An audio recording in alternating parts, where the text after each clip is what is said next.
And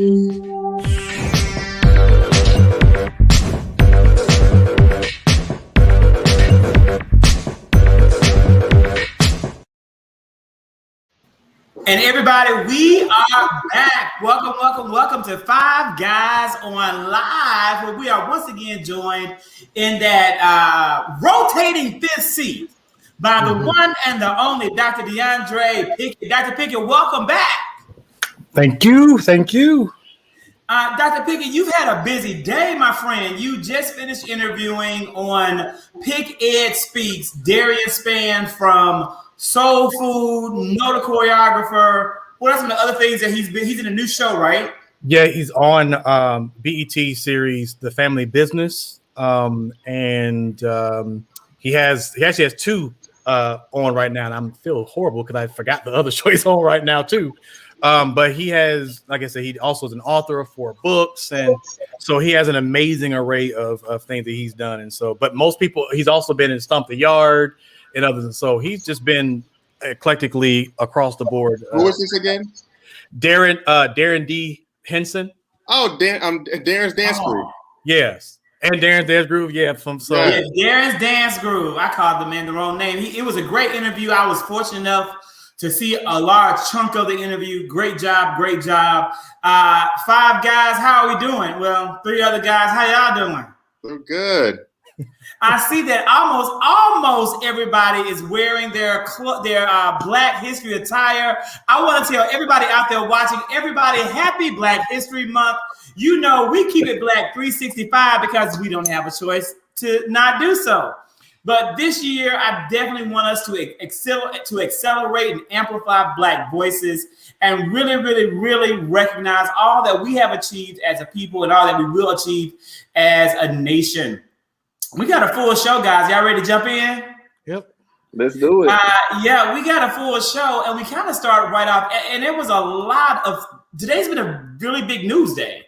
And so I'm not going to deviate because I don't want to piss CJ off by going off the topics too much. But there are a few things I think we kind of have to talk about, and I'm going to kind of work them in, so just bear with me. Because it really was a big. You won't piss me off, Zach. Trust me, you won't piss me off. Did somebody?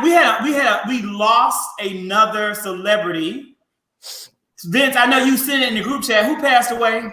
Yeah, Dustin Diamond from Saved by the Bell. He was better known as Screech, especially to all of us 90s babies, us millennials. He was very pivotal and iconic, if you would say, in terms of sitcoms during that time. So it's always unfortunate to hear anybody passing away, but he was young. He was like in his early 40s, I feel. 44 to be exact.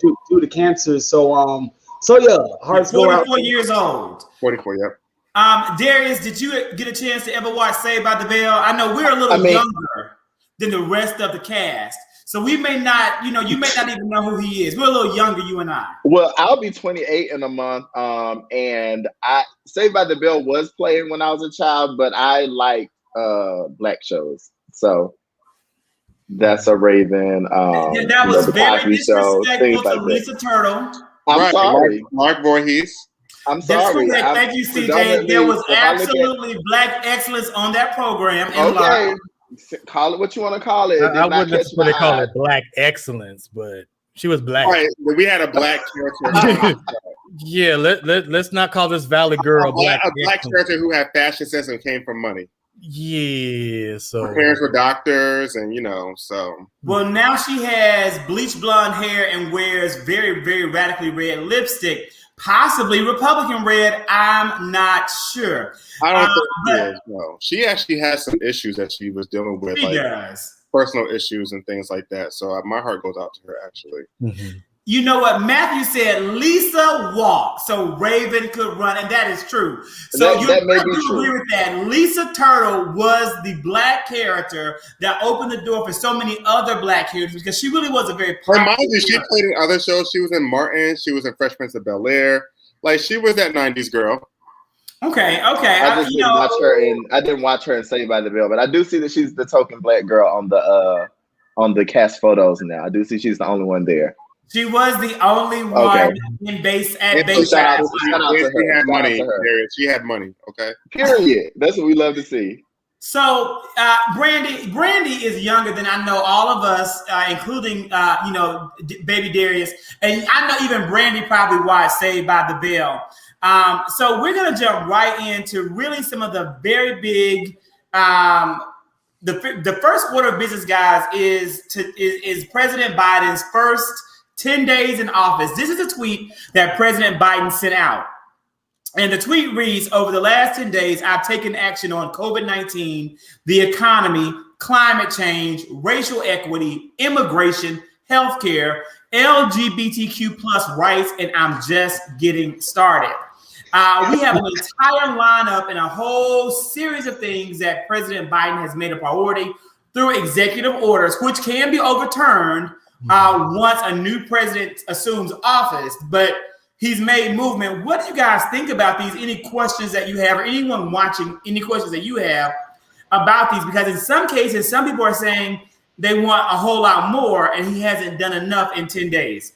For me, I often go back to this phrase that I live by, is that life is not a sprint, it's a marathon, it's a process. Clearly, we cannot undo everything that Trump did in 10 days. And clearly, in addition to undoing what Trump did in 10 days, Joe can't, push forward and implement new ideas and new strategies that he wanted to do in 10 days. It's going to take a process. So just as we watch Trump unfold all of his shenanigans in 4 years, we're going to have to be patient behind Joe Biden and watch him unfold everything he does in the course of 4 years. But I do commend him and applaud him for the course that he has taken thus far. I really feel like Biden has definitely let his he sort of, bucked up a little bit, if you will, in the past days or two, sending out that tweet also with the COVID relief bill saying ain't no ifs, ands, or buts about it. Like, he's very adamant and affirmed on what he wants done. And a lot of Republicans are pushing back. Well, where's the unity that you was talking about once upon a time?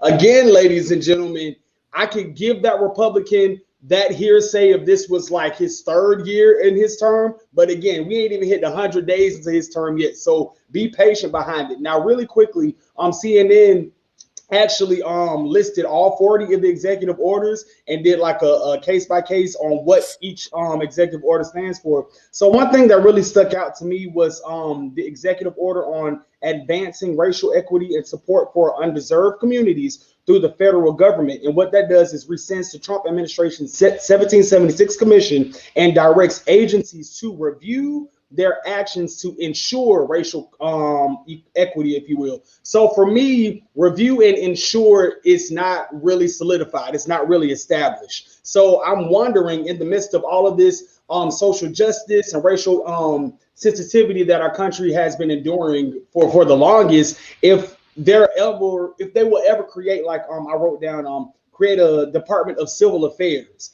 Like, I know that may sort of interrupt, a state by state kind of thing, but I feel like there needs to be a streamlined process of how we all should govern and maneuver around these social justice issues to prevent the flightiness. We have it. It's called the Department of Justice. The problem is these issues were not in any way a priority for the Trump administration, despite what Ice Cube, and Lil Wayne may have told you. And that department was heavily underfunded in the exact same way that the Office of Pandemic Preparedness was underfunded.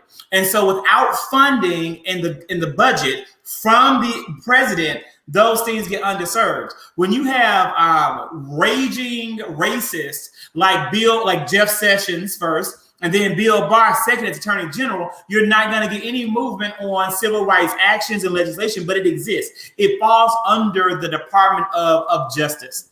I know, Dr. Pickett. Well, the one thing I was going to say about that for both of you all, another thing that we have here in this country is that every state has a committee for the Commission on Civil Rights. I sit and represent the state of Georgia. So I sit on the commission. So I'm actually the vice chair of the committee for the U.S. Commission on Civil Rights. And it's our responsibility as a committee to provide to the administration, meaning the Congress as well as the president, issues that are affecting particularly your state. And that's one of the reasons why it's so important to have key individuals on those committees, because of the fact that I agree. And this kind of draws also my attention to why my view on the executive orders although again, you'll hear me say this time and time again, although I do believe that the executive orders do provide a conversation and a starting point, at the end of the day, it still comes back to what's going on in your state.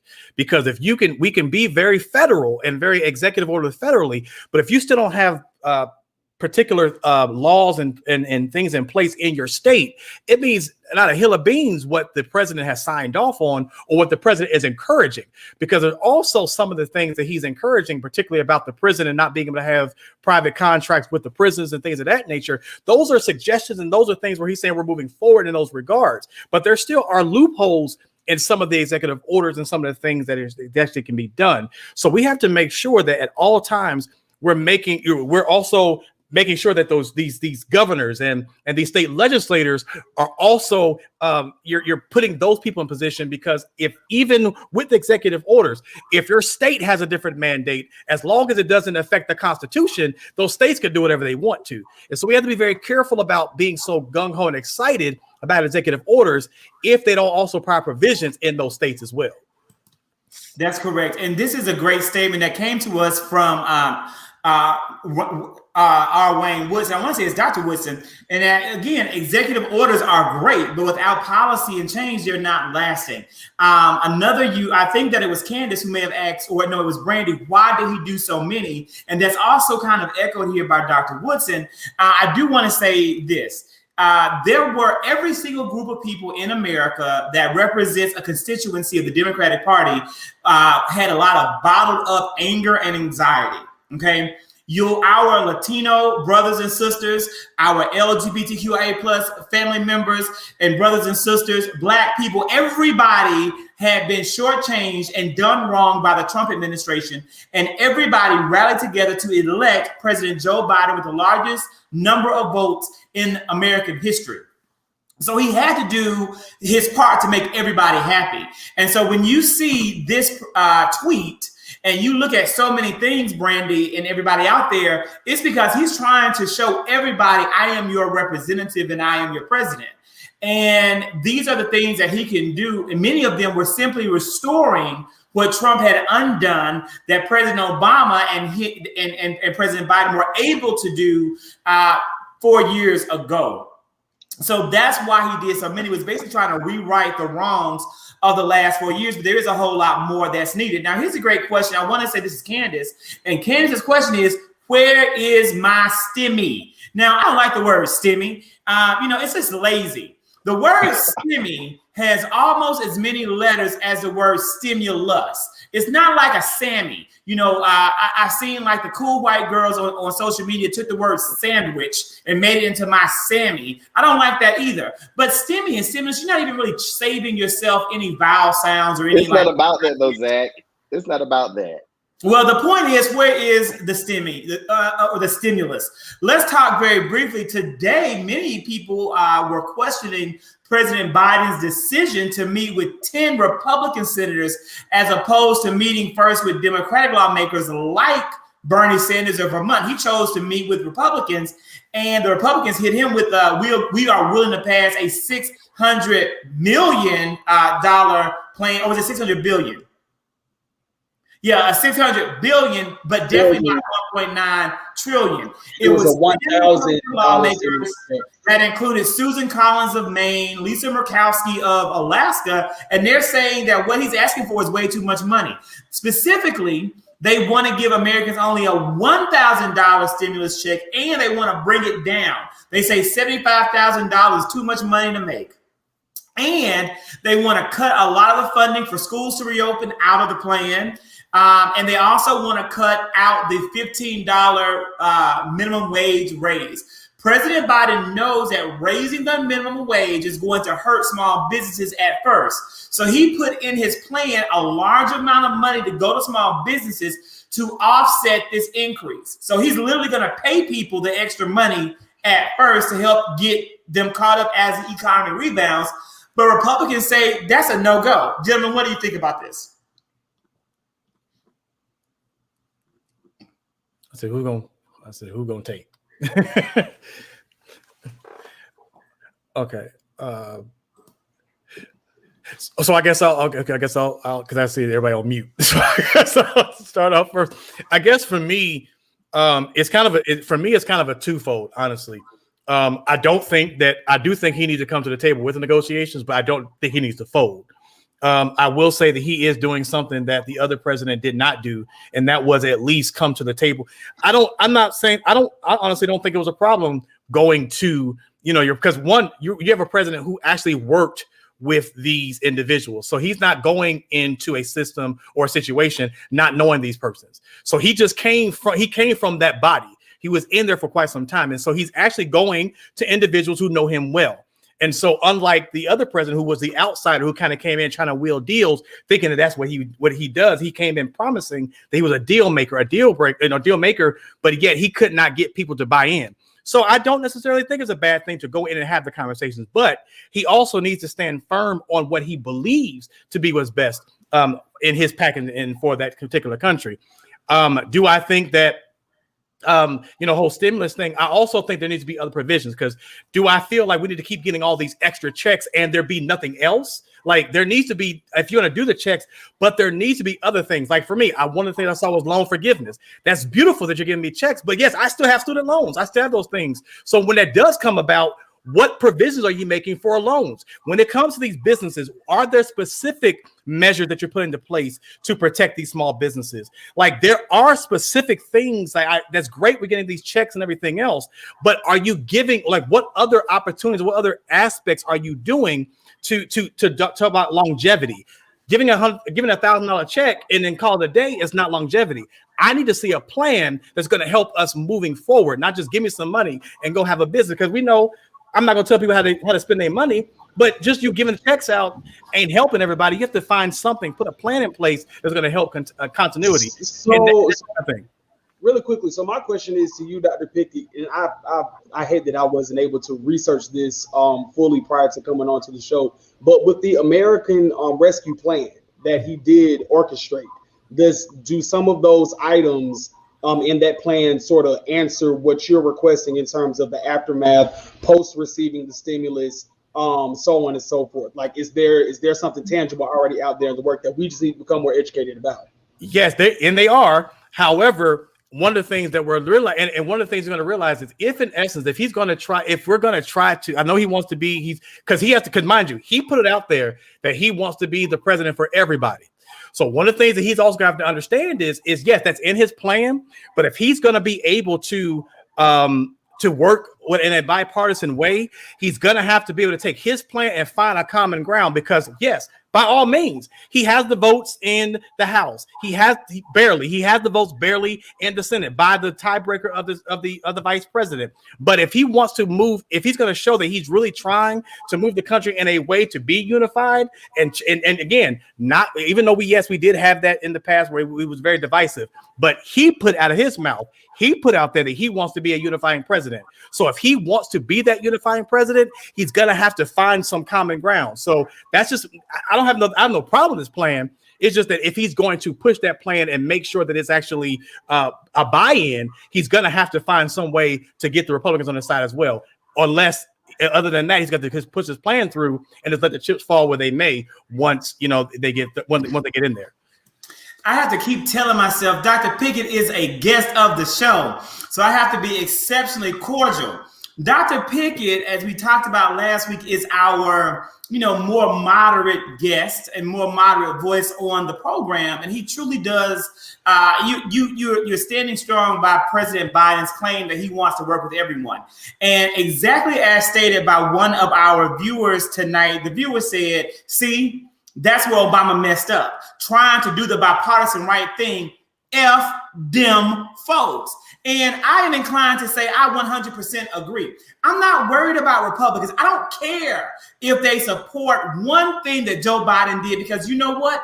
At the end of the day, they're going to turn right around and elect people like this. These Republicans that Joe Biden is right now trying to pander to and meet with are going to turn right around and sell out the American people and shortchange their own individual interests.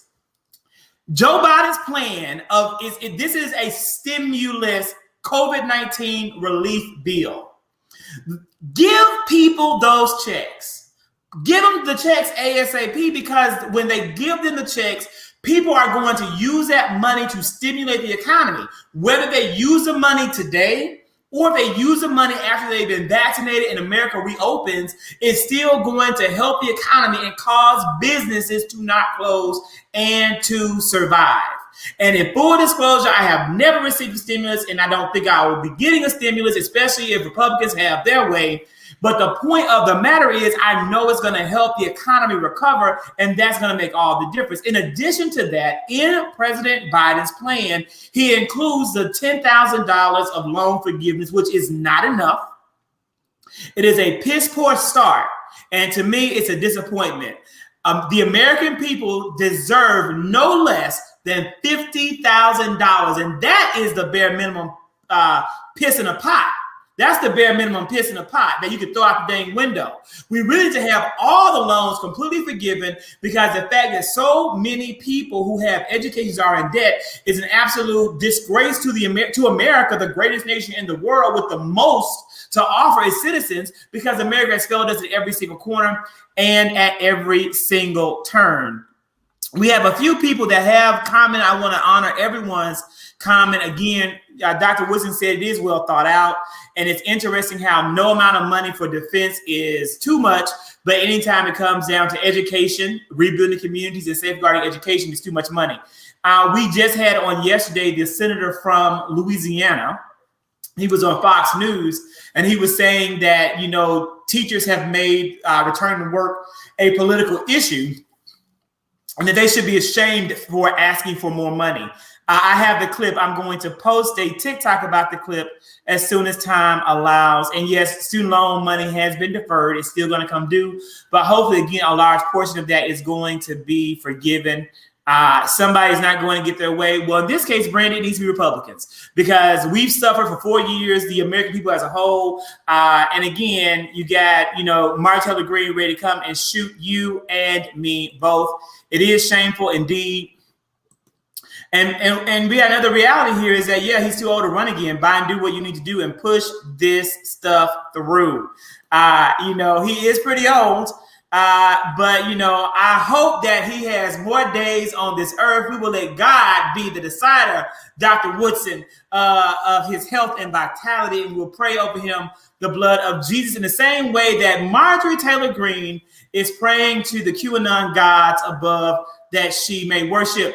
Gentlemen, this is Marjorie Taylor Green, Congresswoman from the 14th Congressional District of Georgia. Her district is at the far west corner of our state. It borders Tennessee, butts up against Alabama, goes all the way from Whitfield down to Paulding County. She is not, to my knowledge, I don't think she's a native of Georgia. She definitely moved into that area. She didn't live in that area. I know she moved there to run. Darius, give us some insight on that. No, she's from Milledgeville, Georgia. And that's okay, and she moved to run. She moved to run. And she won. She's an extremely controversial congresswoman. She believed that the Marjorie Stoneman Douglas High School shooting was fake. She said September the 11th wasn't real. She said the California wildfires were caused by the Jewish community. She said that the Jewish community had lasers in outer space that zoomed in and started the wildfires in California.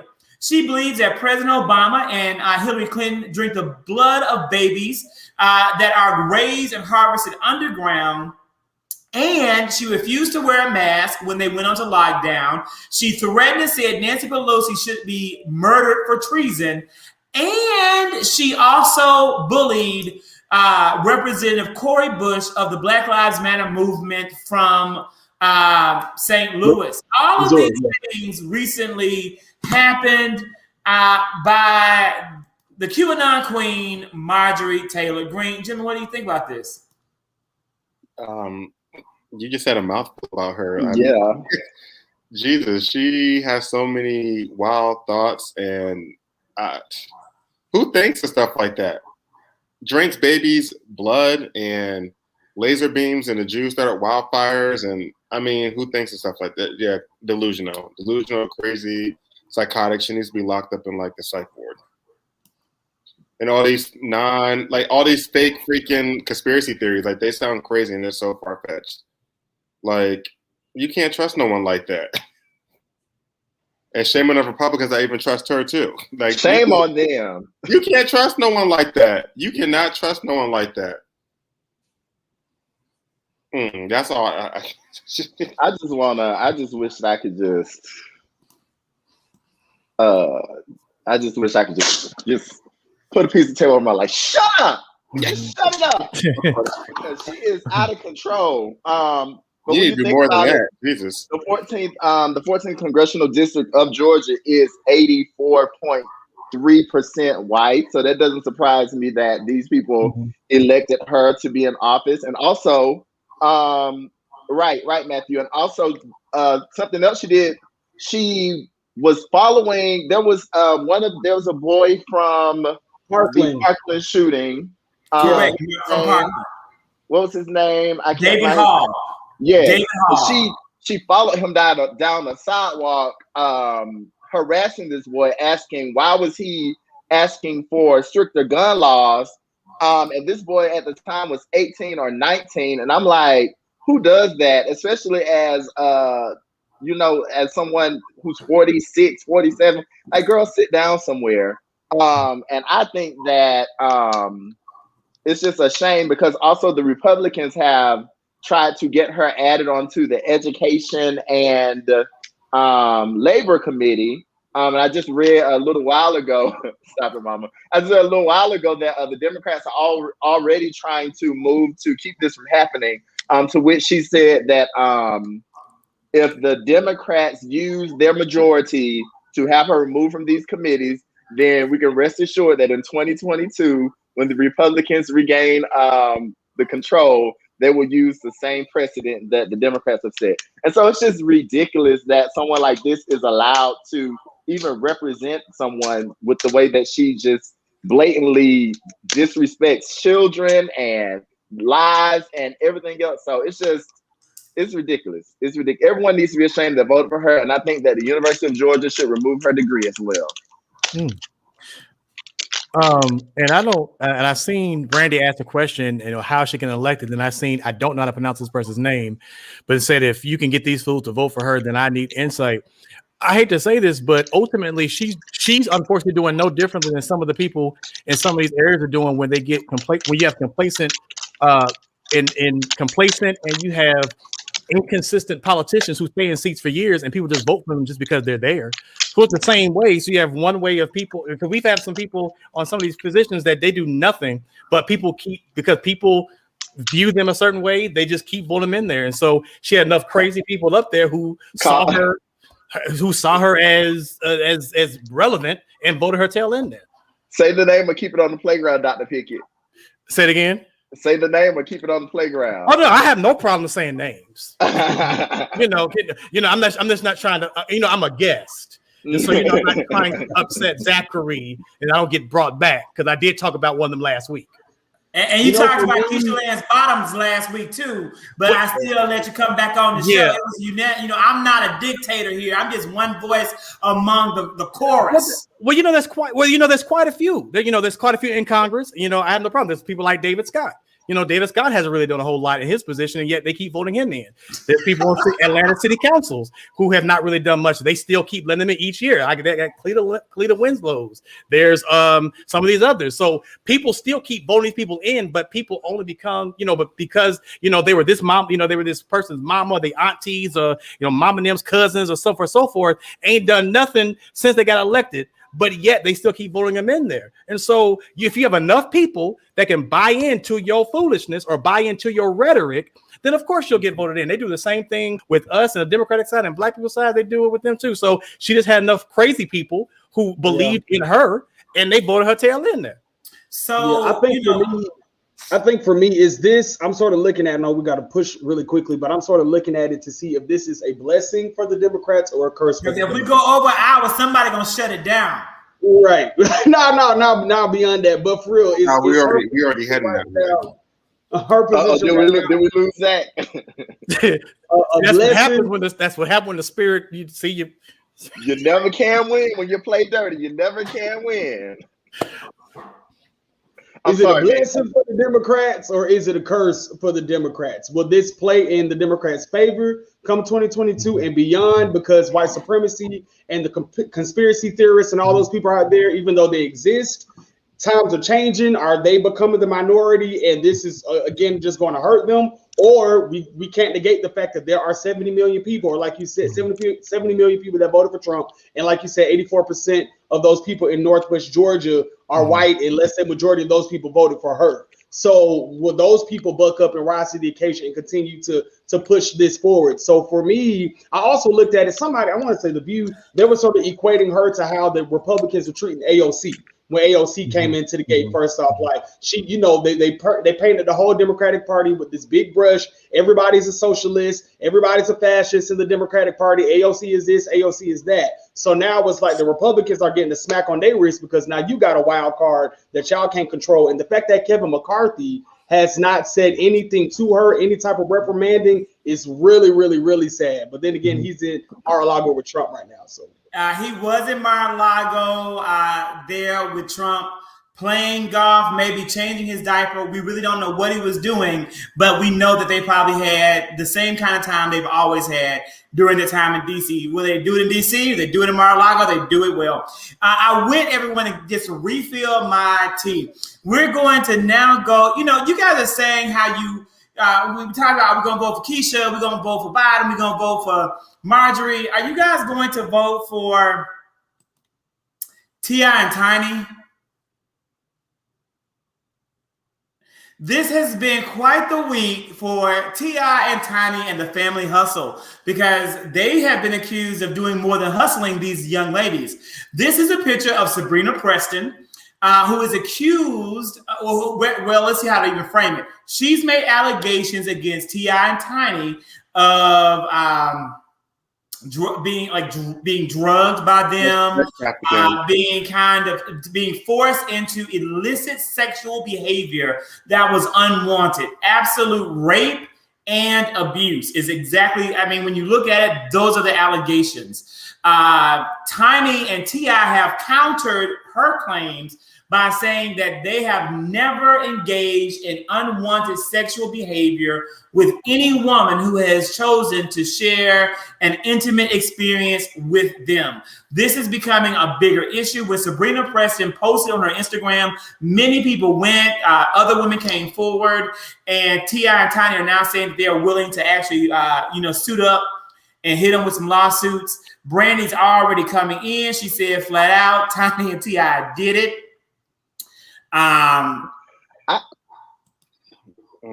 The allegations are definitely damning. So they're saying that they've been pressured to take drugs, to take their clothes off, and to have sex with them or others present. Essentially sex trafficking. Some said that they lost consciousness while T.I. and Tiny while they were with T.I. and Tiny, or woke up remembering nothing from the next day. And there have been over 24 people to come forward and say these things. And so, like I said, the allegations are damning, but no buts about it. I'm interested to see what really becomes of this. I know that Candy said on Real Housewives of Atlanta that she and Todd have NDAs that their people have to sign before they come to their dungeon to do the things that they do. So I'm sure that as friends, they have similar setups to T.I. and Tiny. I'm sure they have something similar in place. So I'm just very curious to see, will we see NDAs that have been signed? Will we see that these people were aware of what it was that they were doing? Or will it be that these people were taken advantage of, or they got more than they were, bargaining for? According to interview T.I. recently did on a local Atlanta radio station, he said that no woman had came into the bedroom without knowing what was taking part. They were fully aware of everything that was going on and the terms and conditions of everything that was going on. He didn't necessarily per se say there was an NDA or a contract, but he alluded that as if they knew what the outcome was going to be and what they were getting themselves into. We have a lot of people. And I definitely trust and know my Timberland. She's a good friend. I know her well. And she just flat out, immediate response was Sabrina is an embellisher and she's an untrustworthy source. This was brought to my attention by two people, my good friend Candy, who's with us, as well as my Thursday night co-host Tracy. And I did some research. Sabrina Preston used to call T.I. Uncle Tip. So he was taking pictures with her kids. Why are you having sex with your niece, Uncle Tip? And number two, why did you stay in this circle and continue to let this happen? A number of the allegations came from women who repeatedly allowed the abuse to take place. She probably bothered a whole bunch of women to get to, come out and make these allegations. COVID probably hit her harder than what, she expected, and she needs a check, and now she's trying to do something to get some money. I don't know. And, I don't want to in any way discredit the allegations of Black women, but on the other end, I also know that some people prey on the cult of celebrity to keep them in the green. And so Timber says, don't trust the BMF jailbird. And then I think Candy somebody said, bring Phaedra back. I don't understand.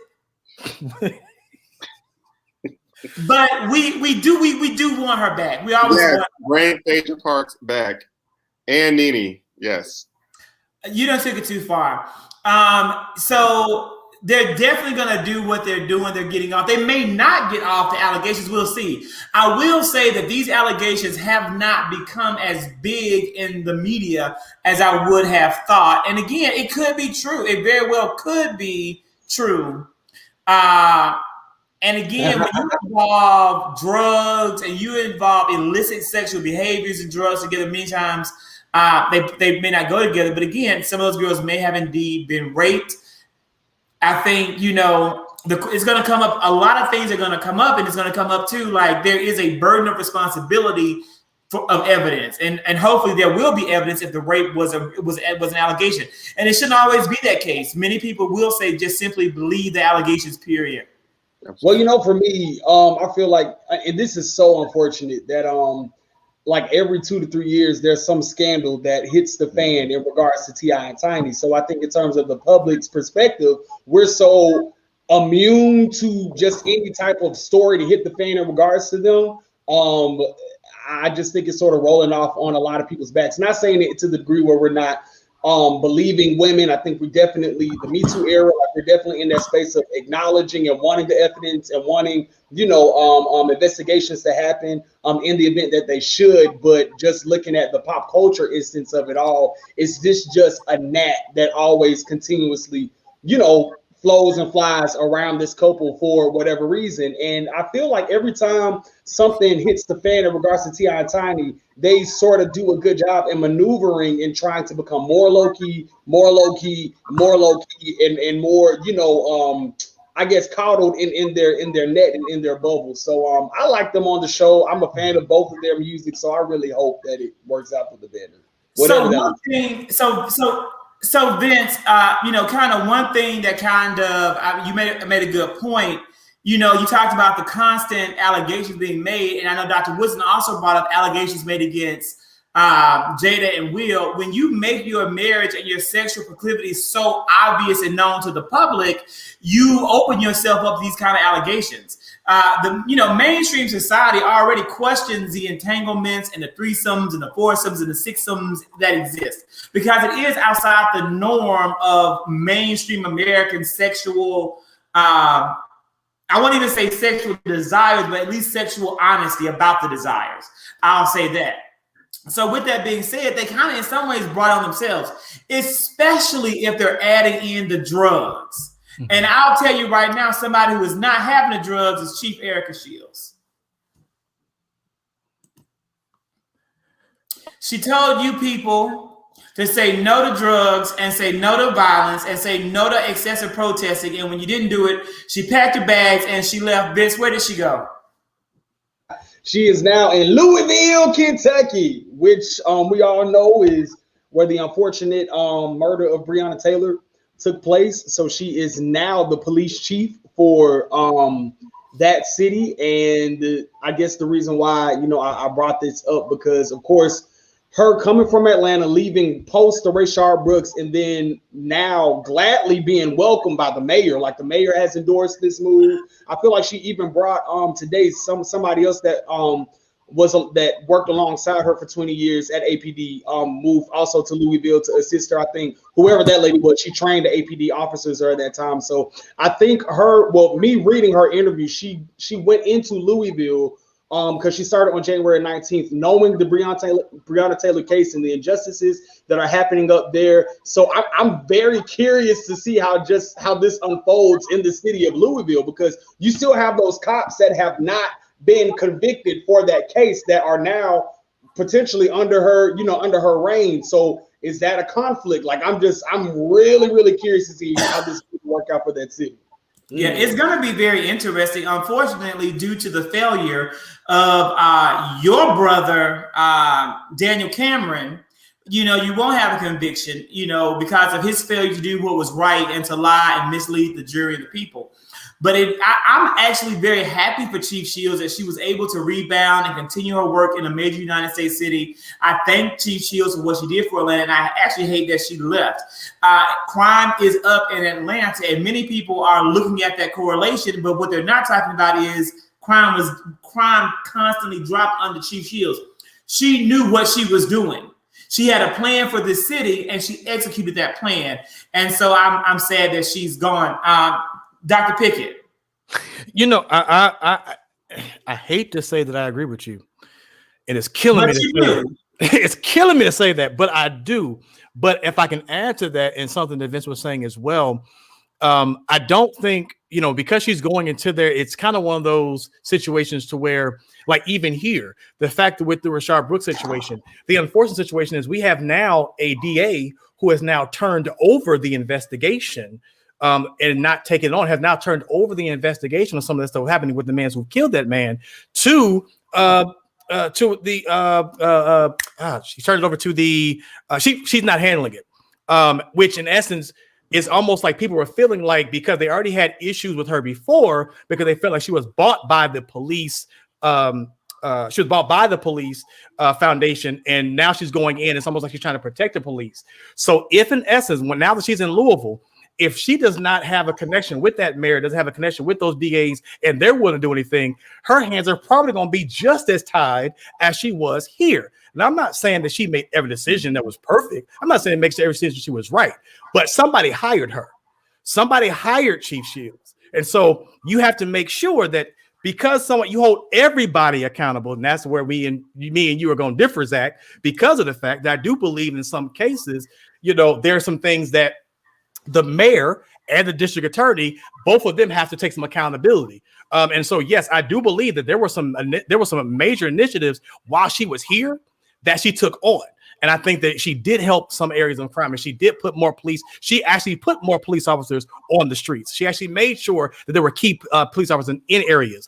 It just so happened to be, where, the social and the political unrest happened while she was chief.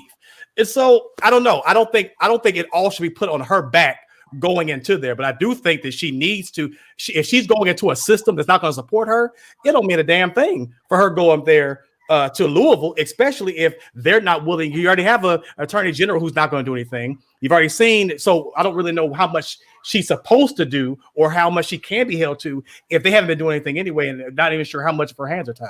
So I'm not sure. So you can hold the mayor of Brookhaven accountable, but you need to leave Keisha alone.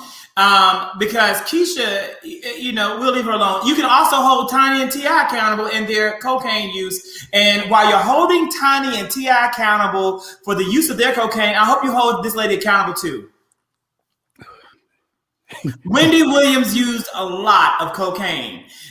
This past weekend on the Wendy Williams movie that was on Lifetime, many people may have learned some things about the reigning queen of trash daytime television that they didn't know. What I didn't know about Wendy Williams, I really, kind of don't care that I didn't know that she was such a cocaine user and that she used cocaine to maintain her weight. This film actually was, or this made-for-television movie that premiered on Lifetime was actually well received by Black Twitter. I did watch it. I definitely want to know from our viewers as well as our gentlemen, if you were able to see the Wendy Williams, the movie, and then Wendy Williams, My Life is a Mess, or whatever it was called afterwards, because I am a coke addict, or was a former coke addict. And I don't want you to feel bad if you're a coke. If you're watching this and you're a coke addict and I've thrown a little bit of shade and now you feel guilty or triggered, I apologize to you, but I want you to stop. Gentlemen, what do you think? Okay, so, Wendy has been very open about her coke addiction in the past. So that was no new news. I will say, for me, I think the documentary / made from TV movie, I think it was great. I didn't know that she went through those things as being torn down for her weight by her own parents. And I did not know that she was married once already before getting married to Kevin Hunter. I kind of felt bad for her in a way because I felt like, she really was into Kevin and Kevin made her believe like he was going to be her everything. And then knowing her struggles of trying to have a baby and why she couldn't have a baby, that part for me, I felt bad for her on that. I think the movie was great. I don't think there was nothing wrong with it. And then her part 2, and you had it right, Zachary, what a mess. You knew what it was because you secretly watched it.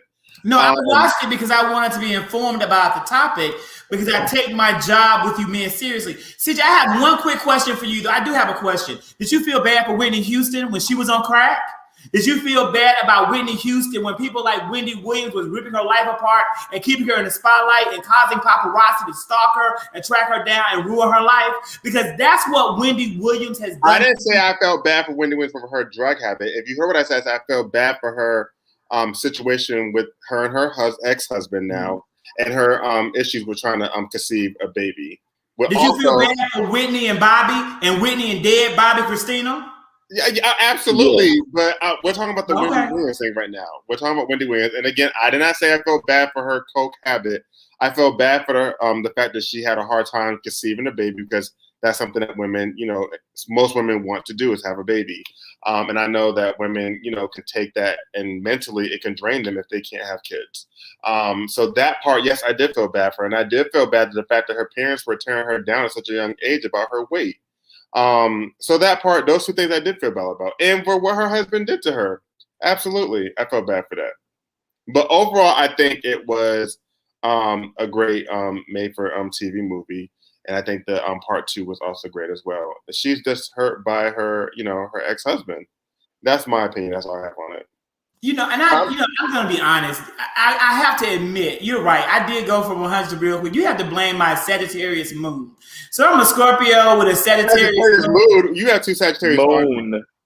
The moon. Yeah. When you have a Sagittarius moon makes you a little bit like more temperamental than other people sometimes. It's a temper sign. Let me say this. I don't like Wendy Williams. I have never liked Wendy Williams. This is the thing. You are using the Black celebrity as your stepping stone. You are standing on the backs of your fellow brothers and sisters, putting out rumors that may or not be true, using them to grow and further yourself. Now, at some point, I would have liked to have seen Wendy Williams turn the corner or transition and add some value to our world beyond gossip and beyond petty. Let me ask you this. What is she putting out there? Let me finish, CJ, because in my opinion, she has not ever done anything that is positive or add value to the Black community. All she does is tear down our community. But yet and still, we want to laugh at her and sit up and kiki and caca. I'm not here for that. I am, she could have talked about a whole lot of stuff, but she didn't. And the way that she tore down people like Whitney Houston, I'm sorry. I will never be able to forgive her. I don't watch a show. I won't watch a show. I want her show off the air. And I don't care how big her ankles get. I'm still not going to watch. Well, so let me say this. I'm going to keep it real cute and short. But my thing is, I will agree with you partially, Zachary. I do feel like I don't like Wendy Williams on that part, how she's willing to tear other people down but don't want to talk about her own, stuff. However, what does Wendy Williams put out there that's not already out to the world? The only thing she does is she adds like a little bit more shade to it. But she's not talking about nothing that's not already out on the street. She's not. If it's in the National Enquirer or TMZ, it's already talked about. Social media. She's already made it. She was she talking used about her platform to hurt Black people. She was so already much talking about of stuff what was out there about Whitney public. Houston and Bobby Brown wasn't known by the public until she Whitney Houston. Until she taped the phone call that was private. No. Allegedly, people already kind of was speculating about Whitney's drug habit. But and then you legitimize it on your platform, you make it real. When and that's Whitney Houston did the Diana Sawyer interview, I think everybody at that point knew what the hell was going on. And Wendy just fed off of that and everything else that was already being circulated within the media. And Wendy started so many rumors about people outing them, their sexuality, a whole bunch of stuff that was never her business and was never her concern. Wendy Williams is toxic and ignorant. And we you don't need to spend too much time on this. We don't need to spend so much more time on this. It's nobody's job to be toxic. It's nobody's job to sit here and out people or tear down marriages or ruin families. That's not her job. That's how she made her money. Hold on. What does the Shade Room do? And the Jasmine Room and I don't watch that stuff. And gossip. It's all blogs and they gossip. I don't watch that stuff. Here's my take on it. I read the Bible. I praise the Lord. Okay, you do that, Jack. You do that, Zach. But as for me in my house, I'm gonna watch Wendy Williams because Wendy is simply doing. Wendy is simply keeping everyone informed about what's going on. You might not like the things that she says, but the only thing she's doing is sharing the hot topics, the tabloid topics, and she's giving her opinion about it. She's so much trash. All the Black celebrities want to go on her show though to promote their product. They want to go on her. Hold on. All the Black stars want to go on her. No, it's not D-list people. It's D-list. Nene Leakes. Ain't nobody going on Wendy Williams but Nene Leakes. That's not true. I would love to finish what I was saying. That is not true. If you don't mind, I would love to finish what I was saying. Thank you. Wendy Williams does something much like this show that my friends watch on Mondays at 9 p.m. She talks about things that are going on in the world, right? And she gives her commentary on it. Now, whether or not you like the topics that she chooses, Zach, that is on you. But as for her being a person with a voice and someone who has built herself up a platform that people will give a shit to watch her and see what she talks about, that's just what it is. If people don't like it, they don't have to watch it. But apparently a lot of people are watching it because she continues to be she continues to have her contract extended. To CJ's point, she does give people a platform to come on and to talk about the things they have going on. It's not just D-list celebrities. Right. It's not just Black people. Okay, who went on that with a celebrity, Darius? Give me some. Tyra Banks has been on there. Anthony Young, Andy Cohen, you name all the Bravo girls, all the reality Kelly Rowland has been on there. I mean, it's a list of people. Mm-hmm. And I do think, and I do think, I do also think though, and if I could say this, I do truly think, and I get all the arguments and everything else, but I also do think that Wendy, everybody want to say they don't like her and everything else, but Wendy also says things that people want to say, but they can't. Right. Because they don't have. So I understand people don't like her and everything else, but at least Wendy has the gumption and the courage enough to say it, because you all thinking it.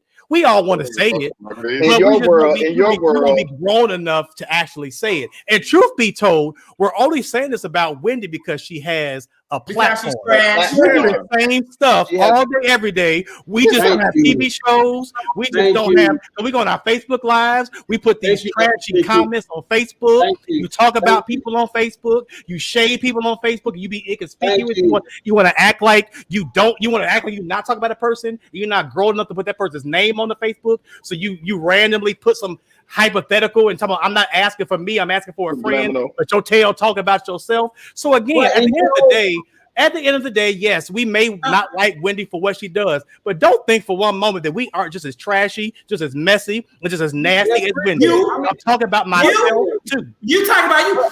Stop. Hold up. Look, I need a moment, bitch. Give me this rebuttal because I have been attacked. We got 5 minutes, Zach. You've been talking, Zach. Hold on. Because I have to agree with Dr. Pickett. I don't watch the Wendy Williams show. I agree with everybody's side. She has a space for people that like her, and then I understand why people really don't rock with the show. But even what just happened, if we want to call a thing a thing, let's call a thing a thing. The segue transition from T.I. and Tiny to this about the cocaine thing that you just made, Zach, it's the same thing that Wendy Williams does. So I do have to agree. No. Wait a minute. Whether you choose to receive or own it or not, that it's the same taste and color that she presents to her fans that people love and adore and accept. And also, I have to agree with Dr. Pickett. That's why a lot of people like to trash reality TV stars. Though I may not watch Love and Hip Hop and Housewives of Atlanta and all these things, these people do the exact same thing that you might not do, but your mama do, but your auntie do, but your cousin do, but your neighbor do, so on and so forth. So for me, at the end of the day, if you don't rock with it, you don't rock with it. If you do rock with it, you do rock with it. But we ain't about to sit up here and act like ain't nobody in your course of 3 decades, 4 decades, 5 decades. Like you just throw halo over your head, Beyonce, because that ain't the case. Because you literally just did it about 6 minutes ago. And before you go, may I speak now? May I speak? Roll it back. What I was gonna say is this: what I talked about the cocaine use, that came from an article. That was from a verified news source that backed up what we were saying. That didn't come from some fabricated source. Let me finish before you interrupt me, because I had to sit quietly after being attacked and being told what I do on social media by Dr. Pickett that I don't do, after being told what my Facebook friends do on social media by Dr. Pickett that they also don't do. What we do not do on my Facebook feed is talk about people in those regards. That's not what we do. I don't have that going up and down my timeline. Maybe you do, but I don't have that. In addition, I'm not on my Facebook feed talking about these celebrities and these made up lies that are out there. I'm talking about politics. That's what's in my bag. I'm talking about Black upliftment. That's what's in my bag. And I do not support and I do not condone someone like Wendy Williams who's getting paid to do it. For the record, I'm not getting one dime to add to my bag from any of this. But Wendy Williams did a whole career around tearing down Black people. And if you want to support it, go ahead and endorse it. If you want to defend it, go ahead and do it. But I'm not going to be able to do that because that's not what I'm here for. That's your prerogative. I got you, Zach. I got you. But I did want to let's touch back on that drug thing before we get off, because I do have compassion and sympathy for anyone who struggles with addiction. And Wendy does as well. And that's why she started the Hunter Foundation, which has a mission to ensure that people who are dealing with drug addiction and things of the like can get the resources that they need in order to become clean and live healthier lives. And so if you or anyone you know is dealing with drug addiction or abusing substances, check out thehunterfoundation.com and see if you can get some resources. Didn't they close because of financial mismanagement? Who? The Hunter found Wendy Williams charity. Because I Googled, let me tell you what I wanted to know, what has Wendy Williams done for society? And I Googled Wendy Williams charities, and I saw the Hunter Foundation, but I also saw there were tons of, it's right here, Wendy Williams Dissolving Foundation with Estranged Husband. Bam. So they can't go to the Hunter Foundation because I'm on the website right now.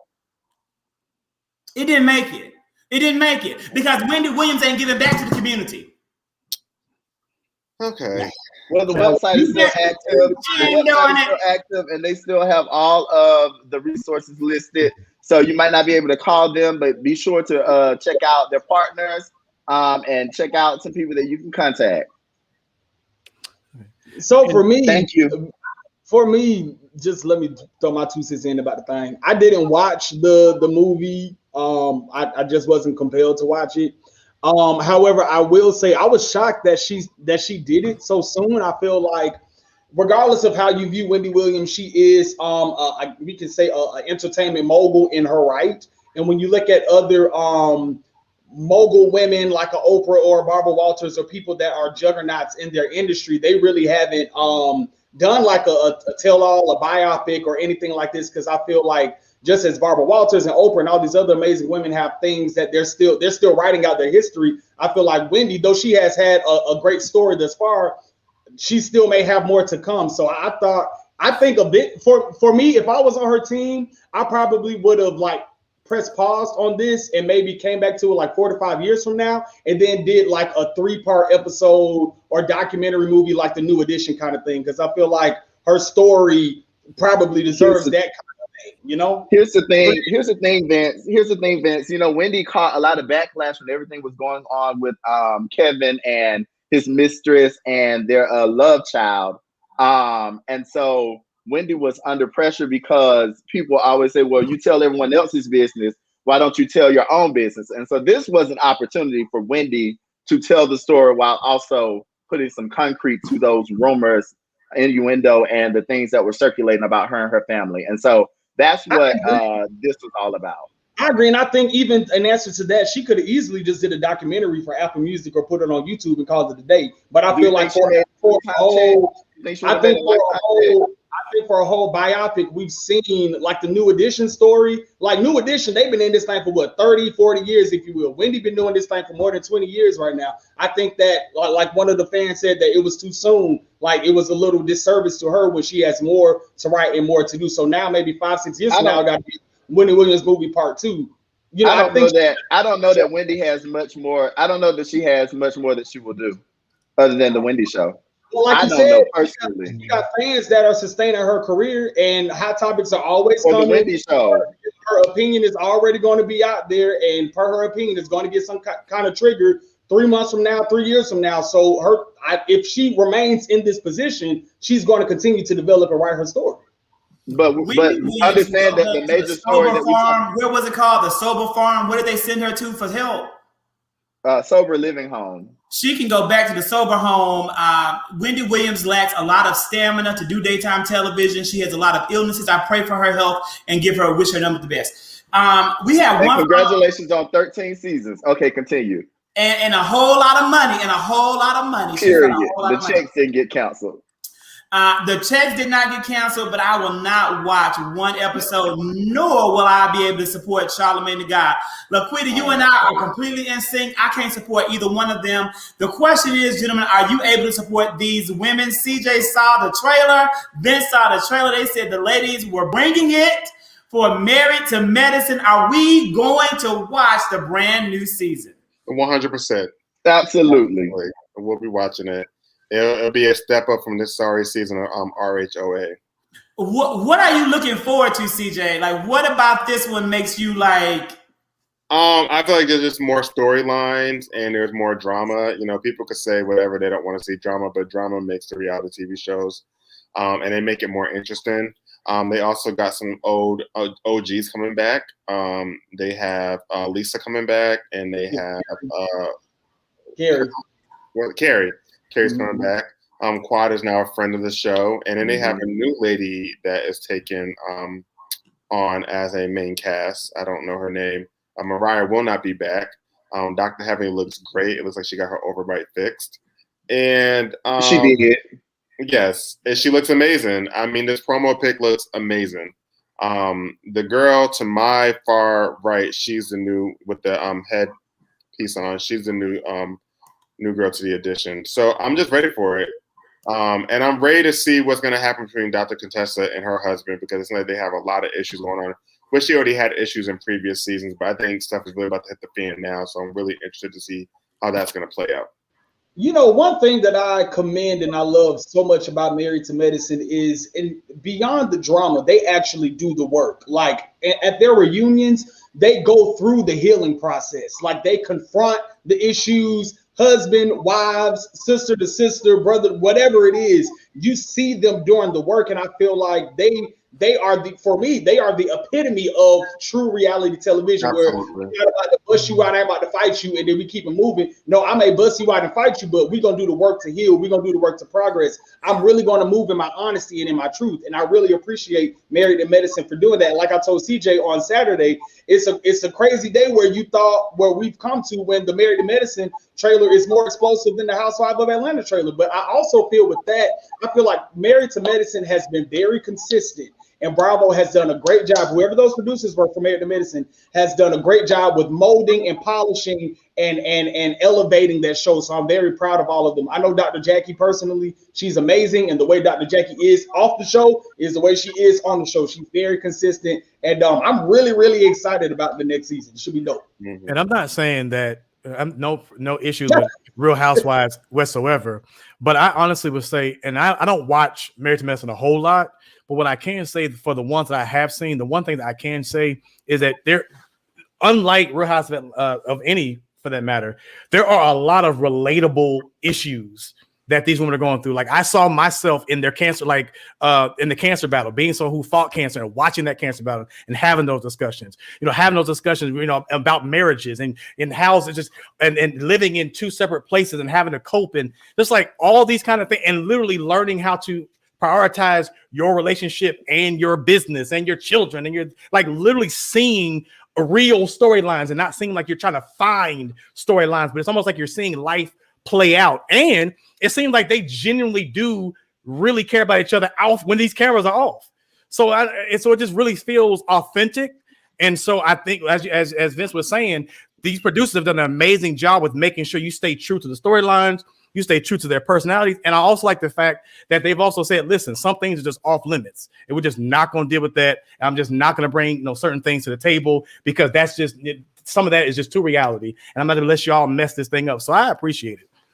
It's interesting because all of the different scenarios in terms of storylines that you mentioned have also been like consistent themes on Housewives of Atlanta, from the cancer to living separately to balancing businesses and their families to, have all these different things. But I think what makes Married to Medicine different is that the level of professionalism or the entrepreneurship, the professionalism is not overshadowed by the entrepreneurship. So I think they're more palatable to people because they are doctors and wives of doctors.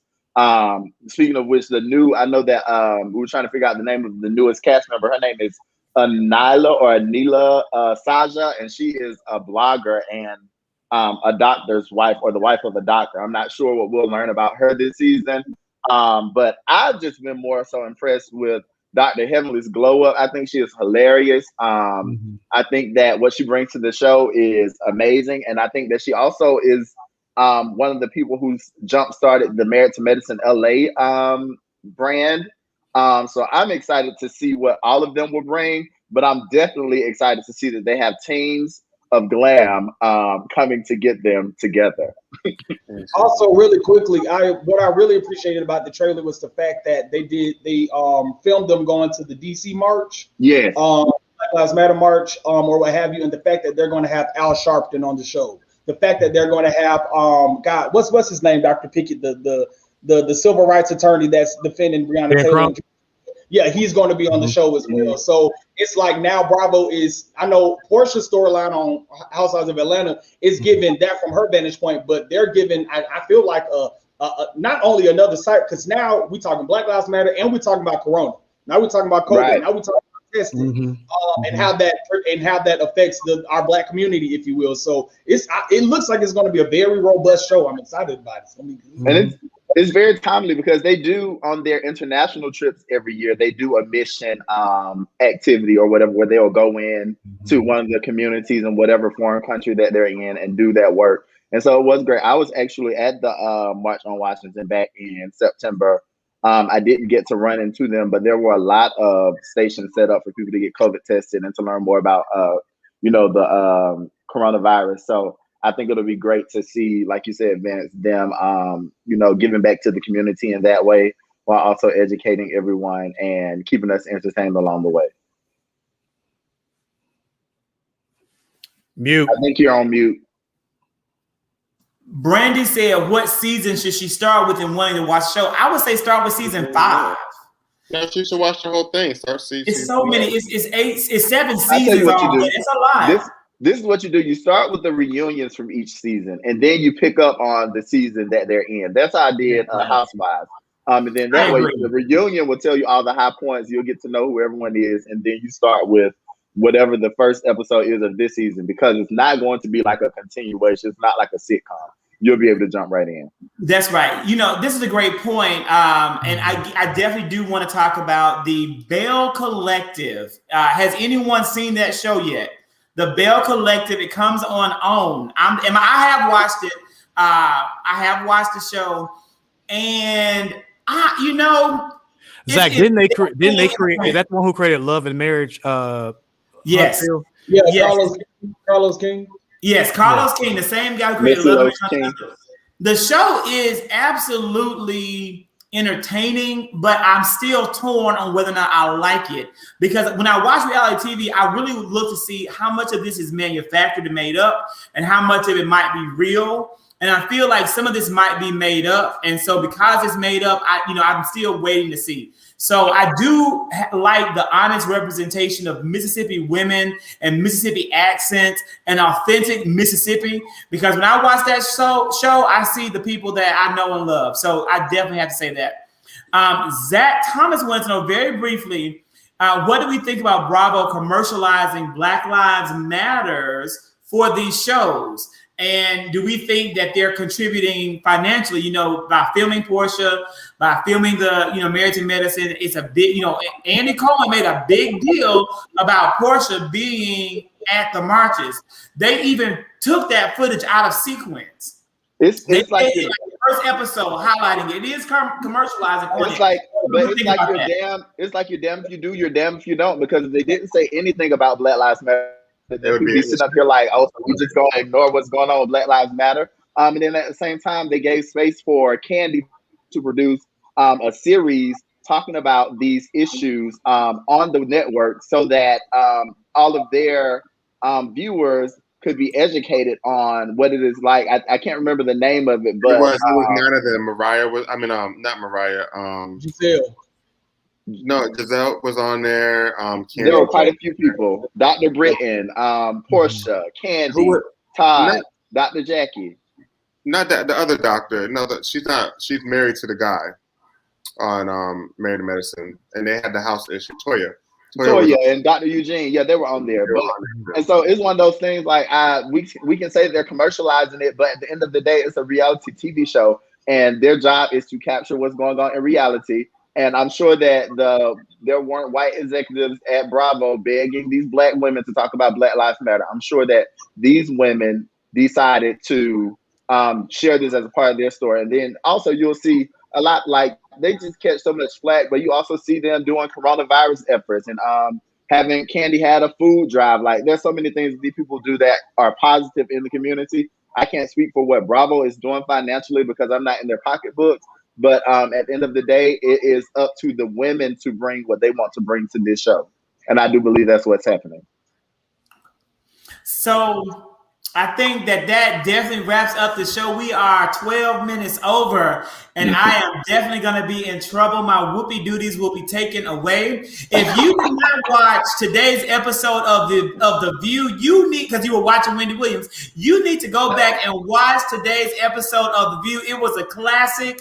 It was a classic. Oh my goodness.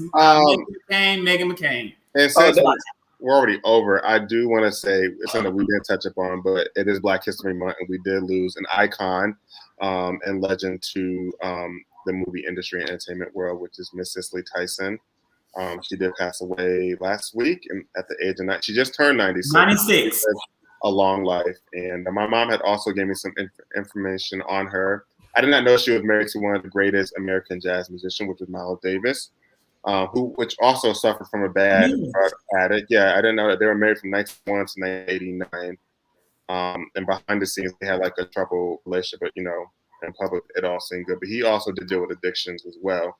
And she's known for a lot of movies, especially on the autobiography of Miss Jane Pittman, which also earned her a Tony Award. And she's been everyone's mother and grandmother through so many Black iconic movies. So, definitely rest in peace to Miss Cicely Tyson. We honor her career, her long life, and her contributions to Black history on this first day of Black History Month. Everybody go out, learn something new, learn new facts. Thank you, CJ, for bringing something new to me. I didn't know she was married to Miles Davis, so that would be a great way for me to end my night and honor her legacy. I'm literally going to go and I'll play some Miles Davis tonight. as I unwind and finish up some leftover work.